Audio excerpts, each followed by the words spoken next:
as my sore throat.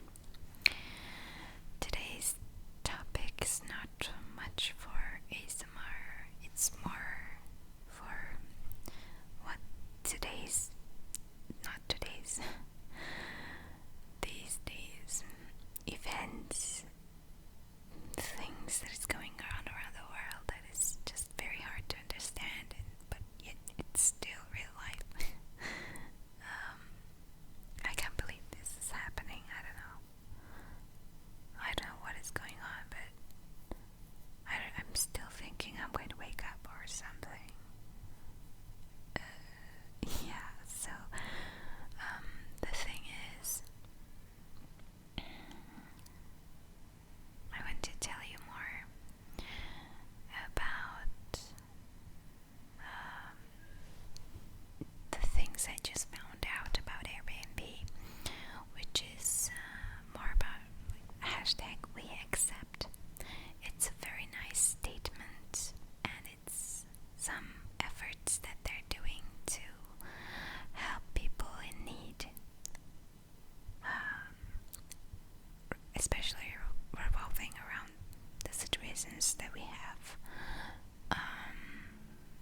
especially in the US. Yeah.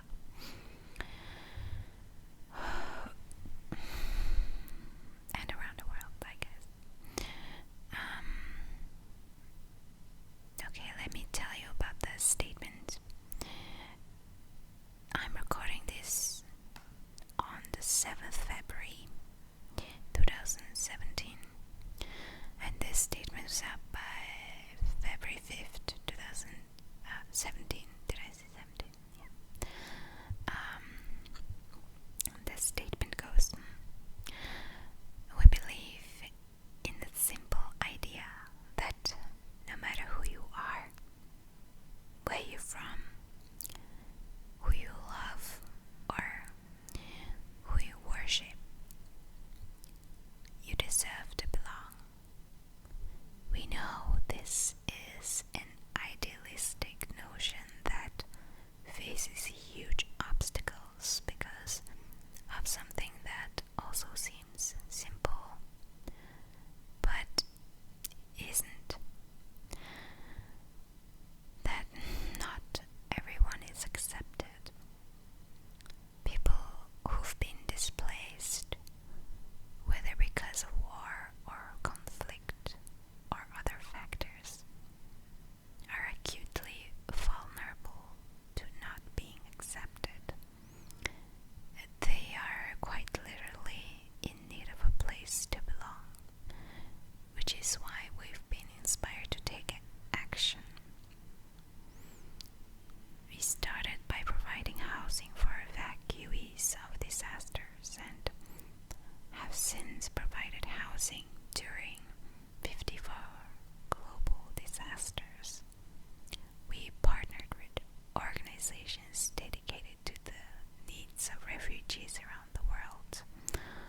And just last week, we announced that the Airbnb community will provide the free housing to refugees and those recently barred from entering the US. When we announced this, there was an outpouring of interest from our community, and we were inspired to go bigger. Today, we are setting a goal to provide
years younger than me, so she was only like, what, 7 years old.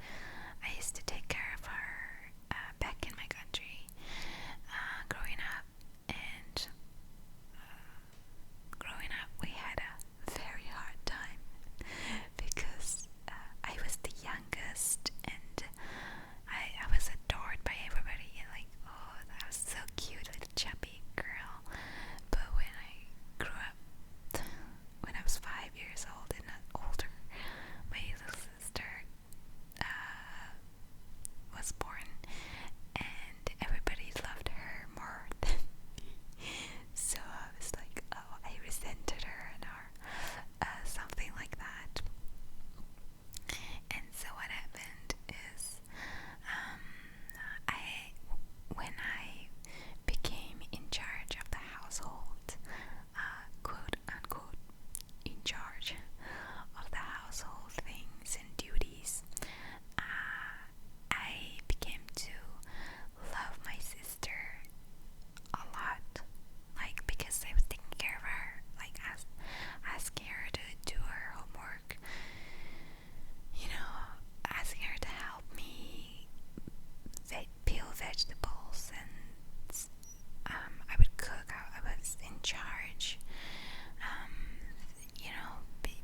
she had come all the way to my school.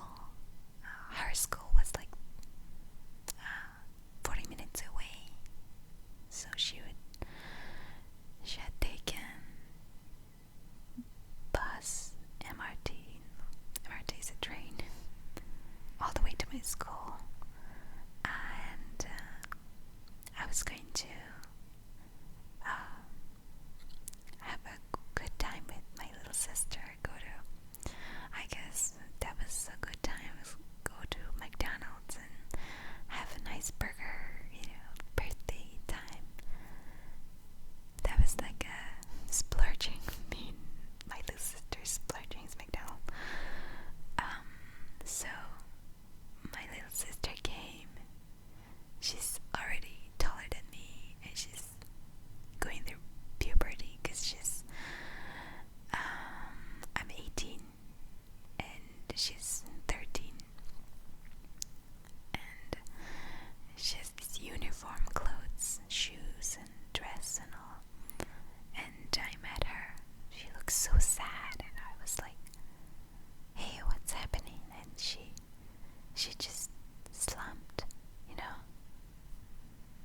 her shoulders just kind of slumped, and she just cried. Like, I was like, "What happened?" She said, "I'm so sorry." And she said, like, those her classmates and people had laughed at her. And I said, "Why did they laugh at you?" And she said, because my shoes are broken. And I looked at her shoe, and I can't imagine. Her shoe was broken. Uniform shoes, white, big, kind of ugly shoes. And it was, at the side, it was ripped open. And I didn't see that before. I asked her, like, how long was it broken? And she said, months.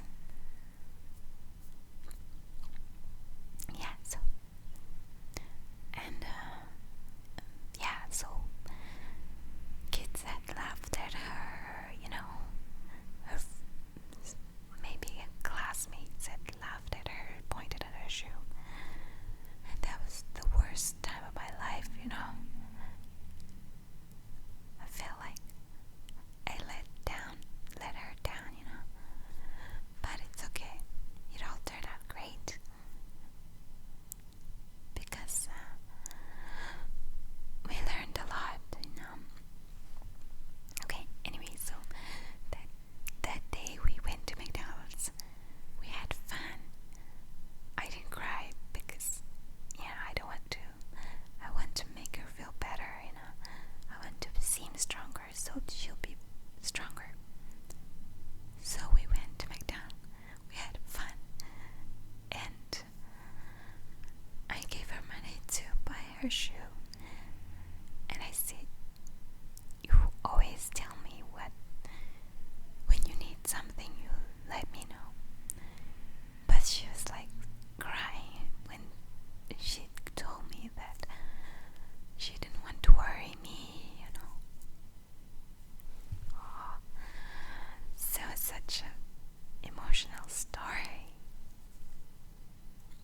But I think we learned a lot from it.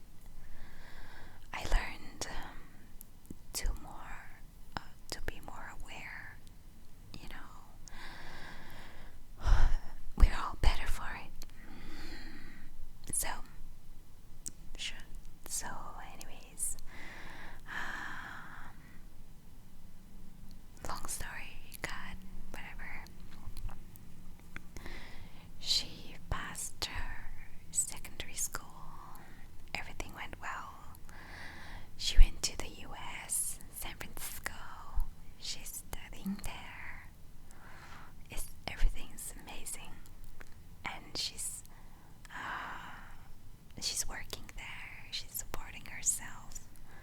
I couldn't be more prouder. Like, I love her more than I love my parents, you know. There's not a lot of, there's not a lot of great things in life, I think, especially in my life. I even love her more than I love my fiance, because my husband, because, and he understands, because she's like my girl, you know, my daughter, because like we went through so much together here. Like, we understand we understand each other inside out. So the moral of the story is, all in all, my sister went to US, and don't worry, she's not affected by the things that's going through right now in the US. I just hope that she didn't experience the stress that's also still affecting her if she were to go out to our country and then go back to the US to continue her studies. Probably will be affected. So I'm very sorry for those who are affected by this. I'm so sorry. I hope you guys I hope that things will change soon. Just know that when there's a will, there's always a way. There's a saying in my country that when you are alive, when your heart is beating, you can always find another way. Yeah, so just find another way and don't ever give up. You will be fine. Things will settle down soon. Everything's going to be okay soon. So, thank you guys for always being here for me, and watching my videos. I hope I didn't spill too much bean. It was fun for me too. It was just necessary for me to explain and open up to you. That way I feel really good telling all these stories about me and my sister to you guys. I feel relaxed, more done, lifted, And if you are people who, I just want to tell you, if you're the citizens of US, I understand that this is your country, and I think we, as in like foreigners of your country, I understand your rules. I think people will respect the rules and move on, I think that's the part of life. If you're staying in someone else's country,